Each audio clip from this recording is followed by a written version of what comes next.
오늘 말씀은 이 말을 하였으니, 어떻게 말을 하냐에 따라서 인생이 바뀌고 또 삶이 바뀌고 환경이 바뀌는 것을 알 수 있습니다. 오늘 말씀 통해서 우리가 믿음의 말을 하는 저와 여러분이 될 수 있기를 기도합니다. 네. 오늘 말씀의 배경은 예수님이 이제 이스라엘 땅을 처음으로 벗어나셨어요. 물론 예수님이 아기 때, 갓난아기 때 이제 애굽 땅으로 잠깐 이제 피신을 하신 적은 있었지만 예수님이 본인의 의지로 이방으로 가신 건 처음이죠. 이 두로와 시돈 지방은 지금의 이제 레바논 지역입니다. 그 북쪽이죠. 그래서 이 두로와 시돈은 고대에는 페니키아, 여기 본문에 나오지만 이게 수로보니게 하잖아요. 이게 페니키아 사람이에요. 그러니까 고대에는 페니키아였죠. 그러니까 무역이 아주 왕성하고, 그래서 페니키아에서 유명한 상품이 그 빨간색 붉은 염료라 그래요. 붉은 염료. 그래서 이 염료를 전 세계에 수출하고 배로, 바로 항구 도시이기 때문에 전 세계에 이렇게 수출하고, 그래서 아주 유명한 곳이고 부유한 곳이고 그랬습니다. 그런데 이제 이 두로와 시돈이 바로 그 헬라 지역 있잖아요. 그 그리스 지역에 있는 사람들이 이주한 곳이에요. 그래서 이 사람들은 뿌리가 그 그리스 사람들이에요. 그리스에서 이주온 이주민들이 정착한 곳입니다. 두로와 시돈. 그래서 이 사람들이 주로 섬기던 신이 바알신이에요. 그래서 바알신이 바로 우리가 알고 있는 그리스 로마 신화에 나오는 제우스 신입니다. 제우스 신을 섬기던 그리스 사람들이 이쪽으로 넘어오면서 이름이 바알로 바뀐 거예요. 그래서 사실 그리스 로마에서 섬기던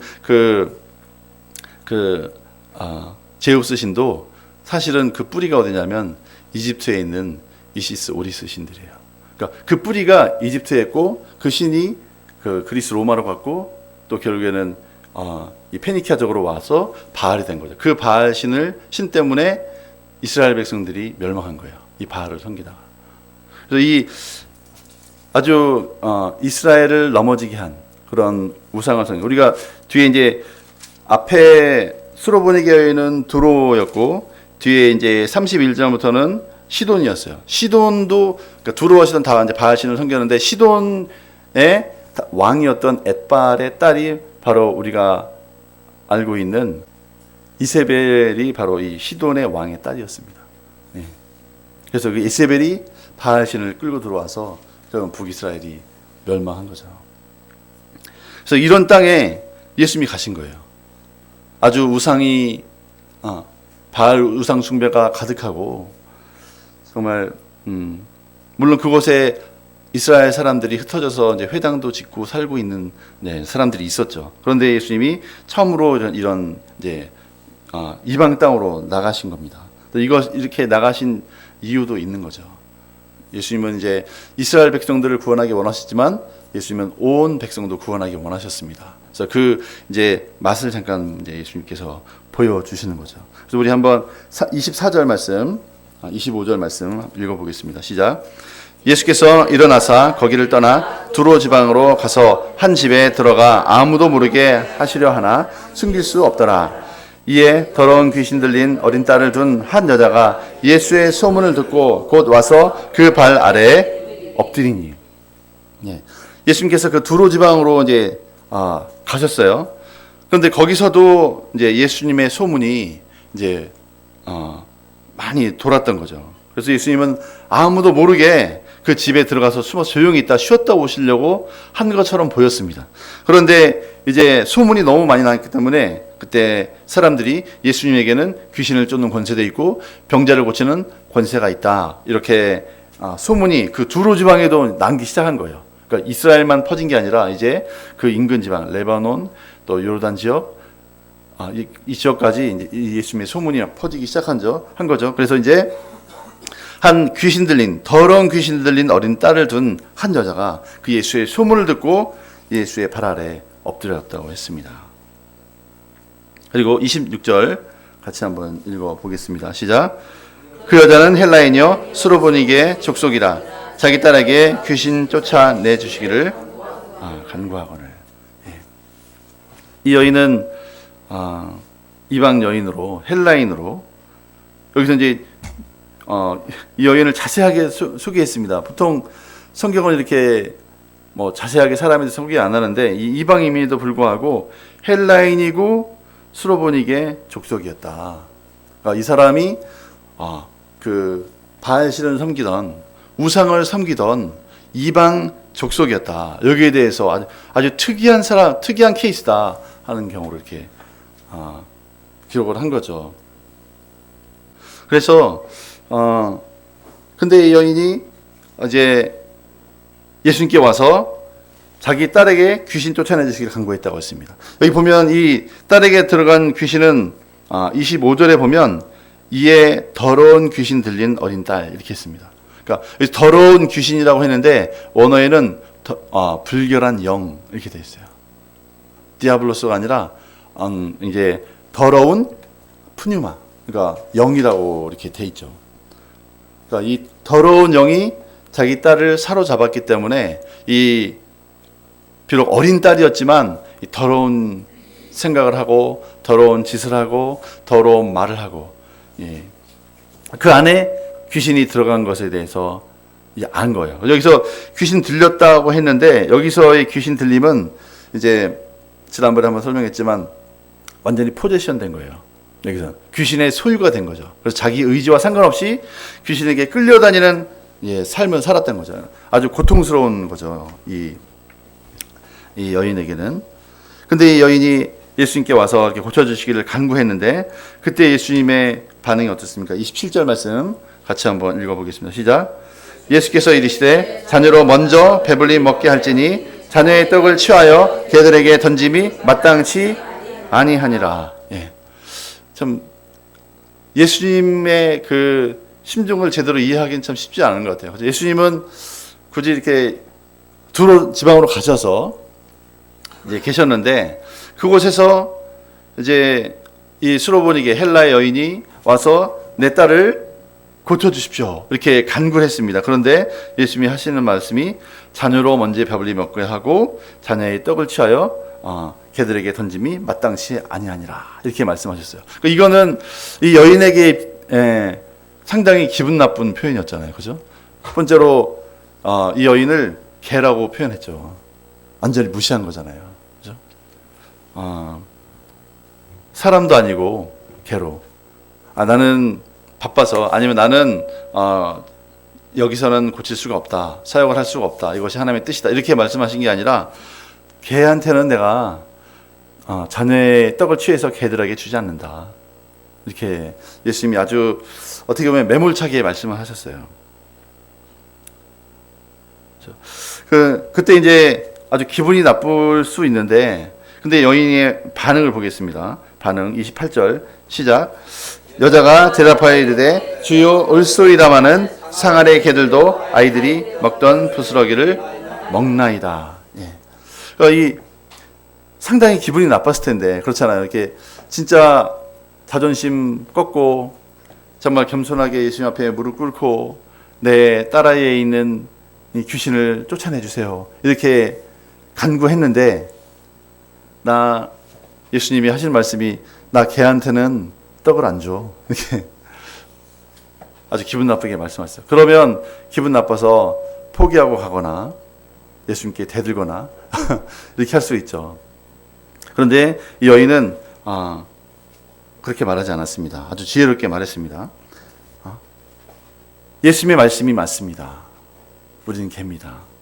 나는 개입니다. 하지만 상아래 개들도 아이들이 먹던 부스러기를 먹습니다. 그 부스러기 은혜라도 제게 주십시오. 이렇게 겸손하게 간구했습니다. 또 이걸 보면 참 신기한 것 같아요. 이 여인이 어떻게 이런 믿음이 있었을까요? 그죠?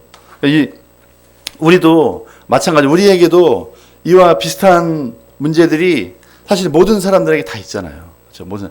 아무리 돈이 많은 사람이라도, 아무리 권력이 있는 사람이라 할지라도 그 사람들에게, 모든 사람에게는 이런 미치고 팔짝 뛸 것 같은 문제들이 다 있는 거죠. 사람들은. 그렇죠? 가정 가운데도 제정신이 아닌 사람도 있고, 그렇죠? 제가 아는 분들도 이렇게 보면 돈이 많은 사장님들도 있는데 보면은 다 좋은 것 같은데 가만히 보면 얘기하다 보면 그 가족 한 명에 대해서 얘기를 잘 안 해요. 근데 나중에 알고 보면 다들 지정신이 아니더라고요. 아는 분들이 뭐 딸이 하나가 제정신이 아니라서 집에 이렇게 골치 아프게 나중에 이제 얘기를 하는 거예요.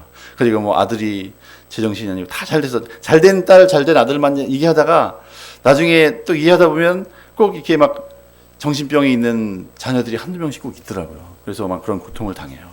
집집마다 그런 아픔이 있습니다. 미치가 그 귀신의 영향으로 인해서 고통당하는 이런 문제들이 다 사람들에게 있습니다. 그래서 우리에게도 이런 문제가 있죠. 근데 여기 보면은 이 여인은 그런 문제를 들고 예수님께 나온 거죠. 예수님께 들고 나와서 이 문제를 해결해 주세요. 이렇게 예수님께 간구한 거죠. 근데 이거는 이 여인이 어떻게 소문을 들었는지 모르겠지만 이 여인은 예수님에게는 이 귀신보다 더 강한 능력이 있다는 믿음이 있었던 거죠. 이런 믿음. 그러니까 우리도 이 여인과 같이 이런 문제를 다 가지고 있죠. 사람마다 다 가지고 있습니다. 이런 문제를 가지고 있는데 다 이제 예수님께 이게 들고 나오죠. 들고 나오는데 예수님 이렇게 말씀하시는 것 같아요. 내가 이 자녀에게 줄 떡을 내가 걔들에게 주지 않는다. 이렇게 하는 것처럼 예수님이 능력이 있으신 것 같은데 내 문제는 해결해 주시 않는 것 같다. 그런 생각을 하는 분들도 많이 있습니다. 그래서 우리가 어떻게 예수님의 이런 말씀에 대해서 반응하느냐가 참 중요한 것 같아요. 예수님에 대해서. 근데 예수님에 대해서 반응하려면 예수님이 어떤 분인지 제대로 이해를 잘 해야 됩니다. 그래서 이제 여기 이 여인이 보면은 어떻게 반응하는지 정말 이렇게 믿음으로 지혜롭게 반응을 잘했어요. 그래서 예수님이 역사하시고 보면은 29절도 같이 한번 읽어보겠습니다. 29절 시작. 예수께서 이르시되 이 말을 하였으니 돌아가라 귀신이 내 딸에게서 나갔느니라 하시매. 그러니까 이 여인이 한 말에 따라서 이 말을 하였으니 이제 돌아가라 귀신이 내 딸에게서 나갔느니라 이렇게 말씀하셨어요.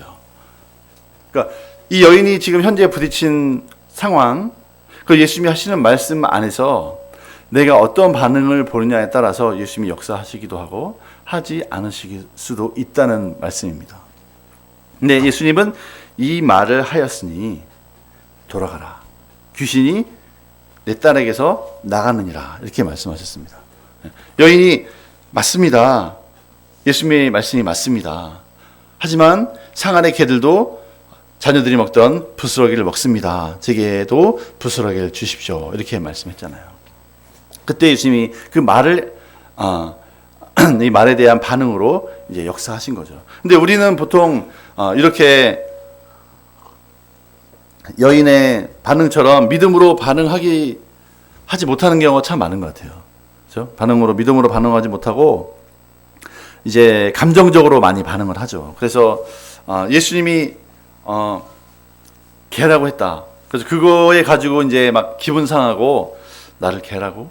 그래서 막 예수님께 막 대들고 당신이 그러면서 무슨 메시아입니까? 그렇게 대들 수도 있고 이 동네에 돌아가서 동네 사람들한테 예수가 나보고 개래. 우리 헬라인 보고 개래. 그러면서 막 안 좋은 소문을 퍼뜨리고 예수님이 뭐 인종 분리주의자, 차별주의자다. 막 그렇게 소문을 내고 갈 필요 없어. 예수한테 갈 필요 없어. 가봐야 무시만 당해. 이렇게 막 이렇게 나쁜 소리를 할 수도 있죠. 그죠? 그리고 이 여인이 이제 자학하면서 그 자기 딸한테 가가지고 이 복도 없는 거사 예수님이 너 같은 건 안 고쳐준대. 우리는 안 된대. 너랑 나랑 죽자. 이렇게 막 자학하면서 막 마지막 정말 돌이킬 수 없는 그런 극단적인 선택을 하는 사람들도 있습니다. 그래서 얼마 전에도 그랬잖아요. 어떤 경비원이 그 안 좋은 상황을 맞았을 때, 그렇죠? 좀 이렇게 학대를 당하고 안 좋은 상황을 맞았을 때 자살했잖아요. 극단적인 상황을 스스로 만들어냈습니다. 그래서 우리도 믿음 생활할 때도 우리도 마찬가지죠. 우리가 당하는 상황이 정말 미칠 것 같고 힘들고 어려운 상황이 들어요. 그런데 예수님은 전혀 반응하지 않으시는 것 같아요. 그런 상황이 됐을 때 우리도 어떻게 반응하느냐가 중요한 거죠. 여기서도 예수님이 전혀 이 여인의 귀신 들린 딸을 고쳐주지 않을 것처럼 하셨어요. 그렇죠? 나는 개들에게 떡을 주지 않을 거야. 이렇게 말씀하셔서 그랬음에도 불구하고 여인은 맞습니다. 주님 맞습니다. 하지만 개들도 이 아이들이 먹던 부스러기를 먹습니다. 부스러기 은혜라도 주십시오. 이렇게 얘기했잖아요. 그것처럼 이 여인은 예수님의 그 속성에 대한 믿음이 있었던 것 같아요. 예수님의 권세. 첫 번째로는 예수님의 능력. 예수님의 능력은 이 마귀보다 더 강하다. 이 귀신보다 내 딸 안에 있는 귀신보다 예수님의 권세는 더 강하다. 여기에 대한 믿음이 있었고, 그리고 또 하나는 예수님은 반드시 귀신 들린 자를 고칠 것이라는 예수님의 사랑에 대한 믿음도 있었던 거예요. 그래서 포기하지 않고 끝까지 예수님께 간구할 수 있었던 거죠. 그래서 우리에게도 바로 이러한 믿음이 필요합니다. 이러한 믿음이 필요하죠. 이 예수님이 왜 이렇게 말씀을 하셨을까요? 왜 내가 자녀의 떡을 취하여 개들에게 던짐이 마땅치 않다. 예수님이 왜 이렇게 말씀하셨을까요?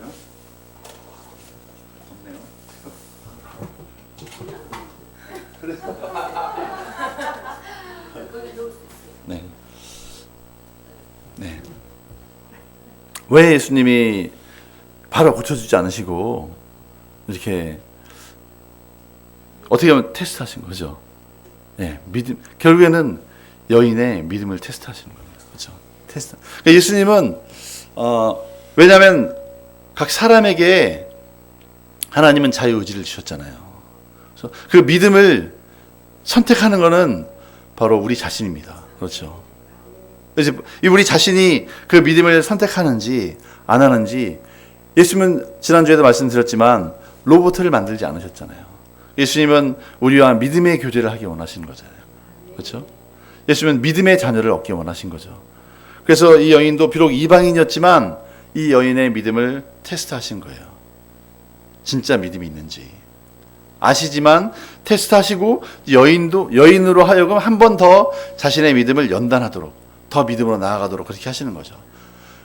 예수님은 이런 식으로 말씀을 많이 하시고 행동도 그렇게 많이 하세요. 여기 보면은 우리 바로 앞에 누가복음 6장에 보면 한번 볼까요? 누가복음 6장 47절부터 48절 보겠습니다.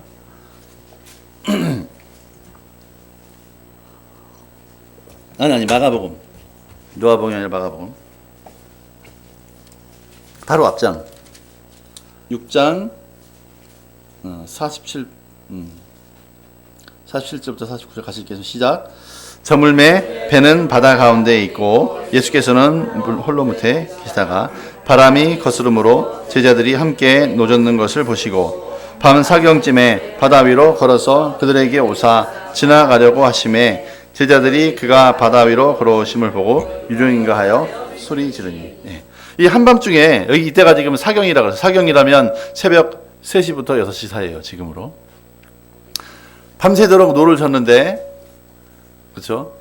이들이 떠난 것은 저녁 시간이었어요. 해 저물 때 그때 가라고 했어요. 근데 바람이 엄청 부는 거예요. 이 48절에 나온 것처럼. 그러니까 노를 졌는데 저녁부터 노를 졌는데 새벽까지 거의 6시간 넘게 노를 졌는데 바람이 너무 앞에서 맞바람이 불어가지고 하나도 못 나갔어요. 그래서 아직 그 바다 한가운데서 진짜 고생스럽게 노를 젓고 있는 거예요. 근데 그때 예수님이 오신 거죠. 그런데 예수님이 오실 때 그들에게 바로 오셔서 힘들지 하면서 오신 게 아니라 이 48절에 보면 8절에 보면 그들에게 오사 지나가려고 하심에 그랬습니다. 예수님이 그들에게 사실은 예수님의 의도는 누구한테 가는 거예요, 지금? 제자들에게 가시는 거잖아요. 근데 행동은 어떻게 하셨어요? 제자들한테 안 가고 그냥 지나가는 것처럼 하신 거예요. 그렇죠? 그러니까 이걸 통해서 볼 때 예수님도 그때 이제 제자들은 이게 예수님인가 유령인가 그래서 막 놀라고 이제 막 두려워했죠. 그때 예수님이 그 배에 올라타셨습니다. 그리고 하신 말씀이 안심하라 내니 두려워하지 말라 이렇게 말씀하신 거죠. 우리가 잘 알듯이 엠마오로 가는 제자들을 만나신 예수님도 똑같잖아요. 엠마오로 가는 제자들 만나실 때도 예수님께서 그 정말 슬픈 기색으로 하는 제자들을 만나셔서 이렇게 하시면서 이제 시편과 선지자의 글에 그 인자가 십자가에 죽고 부활해야 할 것을 성경에 기록하지 아니하였느냐 자세히 풀어서 설명해 주셨다 그랬어요. 그렇죠? 그리고 엠마오로 딱 들어갔을 때 제자들은 엠마오로 이제 고향으로 들어가는데 예수님은 더 가시라는 것처럼 하시매 그랬어요. 예수님은 원래 그 제자들과 같이 가기 원하셨던 거예요. 그 제자들이 눈을 열어주기 원하셨어요. 그런데 행동은 어떻게 하셨습니까? 같이 안 가고 그냥 가는 것처럼 하신 거예요. 그때 제자들이 그 예수님 붙들고 강청해서 우리 같이 가시죠. 왜 그러세요? 가서 같이 식사를 하면서 교제할 때 눈이 밝아져서 부활하신 예수님을 봤다고 했습니다. 그렇죠? 그러니까 항상 예수님은 우리의 믿음을 테스트하시는 거예요. 이런 환경을 보시고 우리가 눈으로 보이는 이 환경, 사람들의 말을 볼 때는 도저히 안 될 것 같아요. 그렇죠? 여기서 예수님께 나와서 다른 사람도 아니고 그 능력을 가지신 예수님 앞에 나왔는데 예수님이 난 걔한테는 떡을 안 줘. 이렇게 말씀하시면 얼마나 낙담이 되고 힘들겠어요. 그런 상황에서도 여인은 절망하고 좌절하지 않았습니다. 그 순간에도 여인은 맞습니다, 주님. 하지만 상아의 개들도 부스러기를 먹습니다. 그 주인도 인정머리 없는 주인도 개들한테 부스러기를 주는데 주님이 안 주시겠습니까? 그렇게 믿음으로 강구했습니다. 그때 예수님이 이 말을 하였으니 가라 이렇게 말씀하신 거죠. 그래서 우리도 우리에게 이런 귀신 들린 딸이 없을 수도 있어요. 하지만 우리 각자에게는 이런 문제들이 있습니다. 왜 세상에 이런 귀신 들린 문제들이 있습니까? 결국에는 이 세상의 주인이 마귀이기 때문에 그렇습니다. 이 세상은 현재 사탄이 주인이 돼 있죠. 왜냐하면 아담이 범죄함으로 이 하나님을 반역함으로 이 주권을 마귀에게 넘겨줬어요. 그렇죠? 원래는 누가 이 땅의 주인이었습니까? 아담이었죠. 원래는 아담이 이 땅의 주인이었어요. 하나님이 창세기에 나온 것처럼 생육하고 다스리고 정복하는 권세를 아담에게 주셨어요. 인간에게 주셨어요. 근데 인간이 이제 그 하나님께서 자기에게 주신 그 권세를, 왕의 권세를, 그 주권을 마귀에게 넘겨버린 거죠. 그래서 이 예수님을 유혹할 때도 마태복음 4장에 보면은 마귀가 예수님을 유혹할 때도 이 세상 만국의 영광을 보여주면서 이것은 내게 넘겨준 것인데, 그렇죠? 내게 절하면 내가 이 세상 만국의 영광을 내게 주리라 이렇게 말씀하셨죠. 누가 넘겨줬어요? 아담이 넘겨준 거죠. 세상은 마귀가 현재는 정복자입니다. 마귀가 세상의 왕이기 때문에 마귀의 속성은 도둑질하고 죽이고 멸망시키는 거죠. 또 마귀의 속성은 거짓의 압이라고 했습니다. 그래서 항상 마귀는 그래서 이 세상을 지금 그래서 온 세상을 마귀는 항상 속이고 있습니다. 특히 믿음의 사람들을 더 속이고 있죠. 그리고 멸망시키려고 하고 그리고 이 마귀가 세상을 지배하기 때문에 가시와 엉겅퀴가 나고 죄와 질병과 죽음으로 고통하는 거죠. 모든 인간들이. 그런데 이런 가운데서 그리고 모든 사람들은 에베소 2장 2절에서도 그때 너희는 그 가운데서 행하여 이 세상 풍조를 따르고 공중의 권세 잡은 자를 따랐으니 곧 지금 불순종의 아들들 가운데 역사하는 영이라. 그래서 이 본문에 나오는 딸은 완전히 귀신에 사로잡힌 그런 상태였지만 사실은 이 사람만, 이 딸만 귀신에 사로잡힌 것이 아니라 이 오늘 말씀에 따르면 이 불순종의 아들들, 예수 그리스도를 믿지 않는 모든 사람들은 그 심령 가운데 이 공중의 권세 잡은 자의 악한 영이 역사를 하고 있습니다. 그래서 거짓을 따르죠. 결국은 사람들이. 결국은 사람들이 거짓말을, 그래서 참 이상해요. 사람들 어떻게 저렇게 거짓말을 믿을까? 왜냐하면 그 악한 영의 영향을 받기 때문에 그렇습니다. 그렇죠? 그런데 이런 악한 영에서 우리가 자유롭게 될 수 있는 유일한 방법은 바로 예수 그리스도를 나의 주로 영접하는 거죠. 그래서 이 악한 딸이 있든 없든, 그 딸의 문제가 있든, 어떤 사람은 물질의 문제가 있을 수도 있고, 어떤 사람은 사람과의 관계에서 문제가 있을 수도 있고, 그렇죠? 각 사람마다 정말 마귀가 내 인생을 방해하고 고통스럽게 하는 문제들이 다 있습니다. 그렇죠? 그런 문제 앞에서 우리가 이 여인과 같이 믿음으로 주님이 이 귀신보다 더 강하시고, 주님은 또 나를 고치실 사랑을 가지신 분이라는 분명한 믿음을 가지고 주님을 나의 구주로 영접할 때 이런 문제들에서 주님은 역사하실 줄로 믿습니다. 아멘. 우리 현실을 바라보고 또 사람들의 말을 보고 절망하고 포기하는 것이 아니라 이 여인과 같이 예수님을 바라보고 어떤 상황에서도 예수님은 역사하실 것이다. 예수님은 마귀보다 더 강하시다. 그런 믿음을 가지고 믿음으로 우리가 믿음의 말을 고백할 때 주님은 반드시 역사하실 줄로 믿습니다. 아멘. 네. 그래서 우리 이 예수님이 우리의 주인이시다. 그리고 로마서 10장 9절 10절에서도 내가 만일 내 입으로 예수를 주로 시인하며, 예수님을 나의 주인으로 시인하고 고백하고 또 하나님께서 그를 죽은 자 가운데서 살리신 것을 내 마음에 믿으면 구원을 받으리라. 네. 그러니까 예수님을 나의 구주로 입으로 고백하고 시인하면, 그리고 내 마음에 믿으면 구원을 얻는다고 했습니다. 이것은 단순히 영혼의 구원뿐만 아니라 우리의 모든 삶에서, 그렇죠? 어떤 종류의 문제든 간에 그 문제 가운데서도 이제 우리를 구원할 것이라는 분명한 믿음을 우리에게 주고 계십니다. 아멘. 그리고 이제 뒤에 31절부터 37절에서는 이제 귀먹고 말 더듬는 사람을 고치신 사건이 나옵니다. 우리 31절, 32절을 보겠습니다. 시작. 예수께서 다시 두로 지방에서 나와 시돈을 지나고 데가볼리 지방을 통과하여 갈릴리 호수에 이르심에 사람들이 귀먹고 말 더듬는 자를 데리고 예수께 나와 안수하여 주시기를 간구하거늘. 이번에 예수님은 이제 두로 지방에서 나와서 시돈으로 가셨다고 했습니다.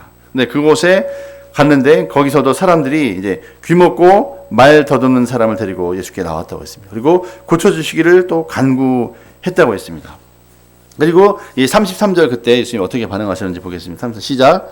예수께서 그 사람을 따로 데리고 무리를 떠나사 손가락을 그의 양 귀에 넣고 침을 뱉어 그의 혀에 손을 대시며.